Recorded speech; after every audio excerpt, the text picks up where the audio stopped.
প্ৰথমতে তোমালোকে গুগল ক্ৰমটো ওপেন কৰি ল'বা মোবাইলত তাৰপিছত সাৰ্চ বাৰত টাইপ কৰি দিবা দৰ্পণ বুলি সাৰ্চ কৰি দিয়াৰ পিছত তোমালোকে এনেকুৱা এখন ইন্টাৰফেস পাবা তাৰপিছত তোমালোকে ইয়াত দৰ্পণ পোৰ্টেল যেটো লিখা আছে ইয়াত তোমালোকে ক্লিক কৰি দিবা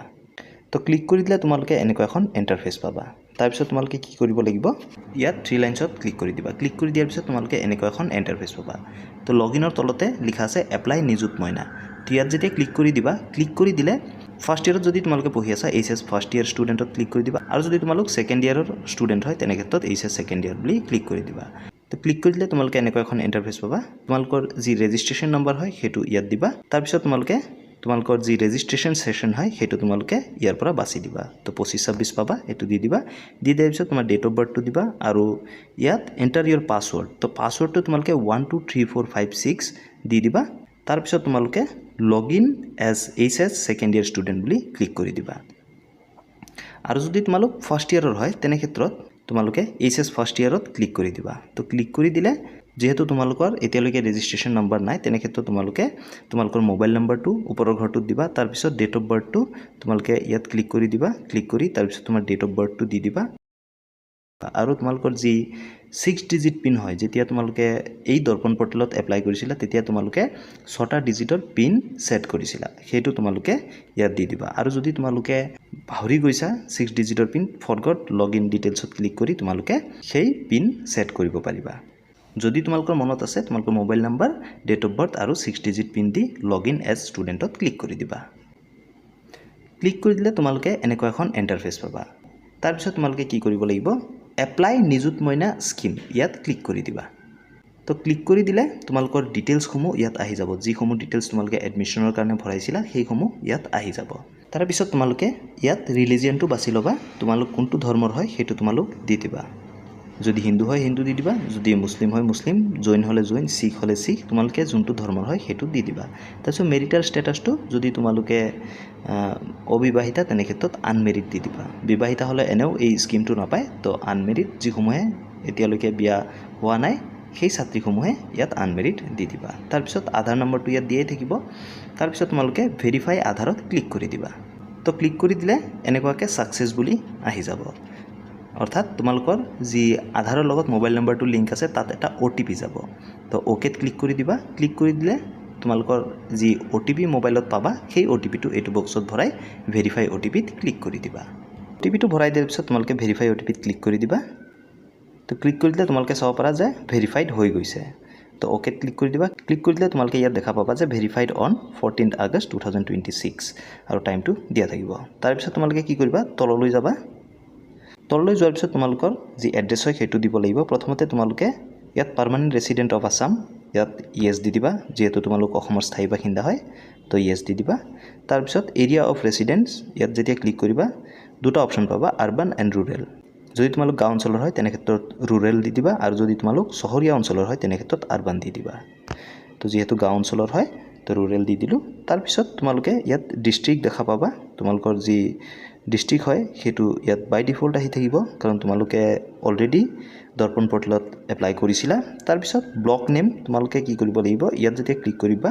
তোমালোকে ব্লকৰ নামসমূহ পাবা এতিয়া তোমালোকৰ যি ব্লকৰ নাম হয় যেটো ডেভেলপমেন্ট ব্লক হয় তোমালোকৰ যদি তোমালোকে নাজানা ঘৰত খুধি লবা বা কোনোবা জনা ব্যক্তিক খুধি লবা যে তোমালোকৰ ব্লকৰ নাম কি হয় তো সেই ব্লকৰ নামটো ইয়াৰ পৰা বাছি লবা তাৰ পিছত তোমালোকে কি কৰিব লাগিব তোমালোকৰ যি পঞ্চায়ত হয় সেই ব্লকৰ আন্ডাৰতে পঞ্চায়ত থাকে তো পঞ্চায়তৰ নাম ইয়াৰ পৰা বাছি ল'ব লাগিব ইয়াত যেতিয়া ক্লিক কৰি দিবা বহুত কিটা পঞ্চায়তৰ নাম আহিব তো যোনটো পঞ্চায়তৰ আন্ডাৰত তোমালোকৰ গাঁওখন হয় সেই পঞ্চায়তৰ নামটো ইয়াত সিলেক্ট কৰি দিবা তাৰ পিছত তোমালোকৰ গাঁৱৰ নামটো বা টাউনৰ নামটো বা সিটিৰ নামটো সিলেক্ট কৰিব লাগিব ইয়াত যেতিয়া ক্লিক কৰি দিবা ক্লিক কৰি দিলে হয়তো কিছুমানৰ গাঁৱৰ নাম বা টাউনৰ নাম ইয়াত আহিবও পাৰে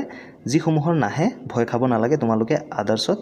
ক্লিক কৰি দিবা ক্লিক কৰি দিয়াৰ পিছত তোমালোকে কি কৰিবা তোমালোকৰ গাঁৱৰ নামটো যদি নাছিলে তাত তোমালোকে ইয়াত অৰ্থাৎ এটো বক্সত তোমালোকৰ গাঁৱৰ নামটো লিখি দিবা লিখি দিয়াৰ পিছত তোমালোকৰ পিন কোডটো এটো বক্সত দি দিবা তাৰ পিছত তোমালোকৰ যি পুলিশ ষ্টেচন হয় হেতু তোমালোকে ইয়াৰ পৰা বাছি ল'ব লাগিব তো পুলিশ ষ্টেচনটো যদি নাহে তেনে ক্ষেত্ৰত তোমালোকে আদাৰ্স দি দিবা আৰু যদি আহে তোমালোকে সিলেক্ট কৰি দিবা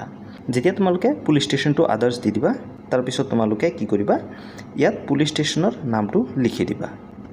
তো পুলিচ ষ্টেচনৰ নামটো লিখি দিয়াৰ পিছত তোমালোকে LAC সিলেক্ট কৰিব লাগিব অৰ্থাৎ তোমাৰ যি বিধানসভা সমষ্টি হয় সেইটো সিলেক্ট কৰিব লাগিব তোমালোকৰ গাঁওখন কোনটো বিধানসভা সমষ্টিৰ অন্তৰ্গত হয় বা তোমালোকৰ এৰিয়া কোনটো বিধানসভা সমষ্টিৰ অন্তৰ্গত হয় সেইটো তোমালোকে লিখি দিব লাগিব যদি তোমালোকে নাজানা জনা ব্যক্তিক সুধি ল'বা বা আমাৰ কমেন্ট সেকশনত সুধি দিবা আমাৰ ইনষ্টাগ্ৰাম পেজটো তোমালোকে ফলো কৰি ল'বা তাত তোমালোকে সুধিবা মই ডেফিনেটলি তোমালোকক হেল্প কৰি দিম যে তোমালোকৰ গাঁওখন কোনটো ব্লকৰ আন্ডাৰত হয় বা কোনটো LACৰ আন্ডাৰত হয় তো সেইটো তোমালোকে ইয়াত বাছি দিবা তো যিটো LACৰ আন্ডাৰত হয় সেইটো তোমালোকে দি দিবা দি দিয়াৰ পিছত তোমালোকৰ একাডেমিক ডিটেইলছ দিব লাগিব তললৈ যাবা তো তললৈ গ'লে তোমালোকে কেইটামান অপচন পাবা শেহতীয়াভাৱে কোনখন স্কুলত পঢ়িছিলা সেই স্কুলৰ নামটো ইয়াত দি দিবা তাৰ পিছত তোমালোকৰ বাকিখিনি দিয়াই থাকে অলমোষ্ট যেহেতু তোমালোকে দৰ্পণ পৰ্টেলত অলৰেডি এনৰোল কৰিছা বা দৰ্পণ পৰ্টেলৰ জৰিয়তে তোমালোকে আবেদন কৰিছা তাৰ পিছত তললৈ যাবা তললৈ যোৱাৰ পিছত তোমালোকে ইয়াত Aadhaar seeded bank details of student তো বেংক নামটো প্ৰথমতে ইয়াত ক্লিক কৰি সিলেক্ট কৰি ল'বা তোমালোকৰ কোনটো বেংকৰ একাউণ্ট আছে তো যেহেতু এই ক্যান্ডিডেটৰ আসাম গ্ৰামীণ বিকাশ বেংকত একাউণ্ট আছে তো আসাম গ্ৰামীণ বিকাশ বেংক সিলেক্ট কৰি দিলোঁ তোমালোকৰ যোনটো বেংকত একাউণ্ট আছে সেইটো তোমালোকে বাছি ল'বা তাৰ পিছত বেংক ব্ৰাঞ্চটো তোমালোকে সিলেক্ট কৰিবা তো ইয়াত যেতিয়া ক্লিক কৰি দিবা ক্লিক কৰি দিলে তোমালোকে এনেকুৱাকে অপচন পাবা যদি তোমালোক বেলেগ বেংক সিলেক্ট কৰা ধৰি লও তোমালোকে বেংক অফ ইণ্ডিয়া সিলেক্ট কৰিলা সিলেক্ট কৰি দিলে তোমালোকে যেতিয়া ক্লিক কৰি দিবা চাব পাৰা যে বহুত কেইটা ব্ৰাঞ্চৰ নাম আহি গৈছে কিন্তু আসাম গ্ৰামীণ বিকাশ বেংকৰ ক্ষেত্ৰত যদি তোমালোকে সিলেক্ট কৰা সিলেক্ট কৰি দিলে so bank branch any branch of Assam বুলি সিলেক্ট কৰি দিব পাৰা কোনো অসুবিধা নহয় তাৰ পিছত বেংকৰ IFSC কোডটো তোমালোকে ইয়াত যেতিয়া ক্লিক কৰি দিবা এটো কমন হয় আসাম গ্ৰামীণ বিকাশ বেংকৰ অসমৰ যিকোনো গ্ৰামীণ বেংকৰ এই যি IFSC কোড হয় সেইটো একেই হয় তো এটো তোমালোকে দি দিবা দি দিয়াৰ পিছত তোমালোকে কি কৰিব লাগিব আধাৰ সিডেড বেংক একাউণ্ট নাম্বাৰ তো ইয়াত তোমালোকৰ আধাৰ নাম্বাৰটো নি দিবা ইয়াত তোমালোকৰ যি বেংকৰ একাউণ্ট হয় যিটো আধাৰ কাৰ্ডৰ লগত লিংক হৈ আছে সেই বেংক একাউণ্ট নাম্বাৰটোহে ইয়াত দিবা যদি তোমালোকে নাজানা যে তোমালোকৰ কোনটো বেংক একাউণ্ট আধাৰৰ লগত লিংক হৈ আছে তোমালোকে এই ভিডিওটো চাই ল'বা ইউটিউবতে দিয়া আছে চালে তোমালোকে গম পাই যাবা যে কেনেকৈ তোমালোকে চাব পাৰিবা যে তোমালোকৰ আধাৰ কাৰ্ডৰ লগত কোনটো বেংক একাউণ্ট লিংক হৈ আছে তাৰ পিছত সেইটো তোমালোকে ইয়াত দি দিবা আৰু যদি নাই তোমালোকে আধাৰ সিট কৰাব লাগিব আধাৰ সিট কৰোৱাৰ পিছত তোমালোকে ইয়াত দি দিবা তাৰ পিছত ইয়াত আহিছে একাউণ্ট হোল্ডাৰ নেম ষ্টুডেণ্ট তো ছাত্ৰীজনীৰ নামত বেংক একাউণ্ট থাকিব লাগিব আৰু সেই ছাত্ৰীজনীৰ নামটো ইয়াত দি দিব লাগিব তাৰ পিছত কি কৰিব লাগিব তোমালোকৰ যি পাসবুক হয় সেইটো তোমালোকে আপলোড কৰিব লাগিব তাৰ কাৰণে তোমালোকে কি কৰিব লাগিব ইয়াত ব্ৰাউজত ক্লিক কৰি দিবা ক্লিক কৰি দিলে তোমাক গ্যালাৰীত লৈ যোৱা হ'ব তাৰ পৰা তোমালোকে তোমালোকৰ পাসবুকখন সিলেক্ট কৰি আপলোড কৰি দিব পাৰিবা ইমেজ ৰিভিউত দেখুৱাব এই গুটেইখিনি কৰি দিয়াৰ পিছত তোমালোকে ভালকে চাই ল'বা গুটেইখিনি ডিটেইলছ ঠিকে আছে নে নাই তাৰ পিছত তোমালোকে কি কৰিবা প্ৰিভিউ এণ্ড প্ৰসিডত ক্লিক কৰি দিবা তো প্ৰিভিউ এণ্ড প্ৰসিডত ক্লিক কৰি দিয়াৰ পিছত তোমালোকে এনেকুৱা এখন ইন্টাৰফেস পাবা তো গুটেইখিনি ডিটেইলছ ইয়াত ওলাই পৰিব তাৰ পিছত তোমালোকে তললৈ যাবা স্ক্ৰল কৰি ইয়াৰ পিছত তোমালোকে কি কৰিব লাগিব এই বক্সটো টিক কৰি দিবা যদি গুটেইখিনি ডিটেইলছ ঠিক আছে তুমি এই বক্সটো টিক কৰি দি তোমালোকে সাবমিটত ক্লিক কৰি দিবা তো সাবমিটত ক্লিক কৰিলে এনেকুৱাকে ইন্টাৰফেস আহিব তোমালোকে ওকেত ক্লিক কৰি দিবা তো ওকেত ক্লিক কৰিলে তোমালোকে চাব পাৰা যে সাকসেসফুলি এপ্লাইড ফৰ নিযুত মইনা আঁচনি তাৰ পিছত তোমালোকে ড্যাশবোৰ্ডত গুচি যাবা ড্যাশবোৰ্ডত গুচি গ'লে তোমালোকে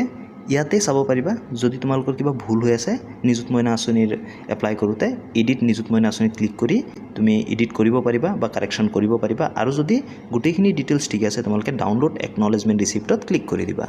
তো ক্লিক কৰি দিলে এনেকুৱাকে আহি যাব অৰ্থাৎ তোমাৰ যি মুখ্যমন্ত্ৰী নিযুত মইনা আঁচনিৰ যি এপ্লিকেশ্যন হয় সেইটো ইয়াত ওলাই পৰিছে আৰু এইখনেই তোমালোকে কলেজত জমা দিব লাগিব এখন প্ৰিন্ট কৰিবলৈ তোমালোকে এই 3 লাইনছত ক্লিক কৰি দিবা ক্লিক কৰি দিয়াৰ পিছত প্ৰিন্ট যিটো অপচন দেখা পাইছা ইয়াত ক্লিক কৰি দিবা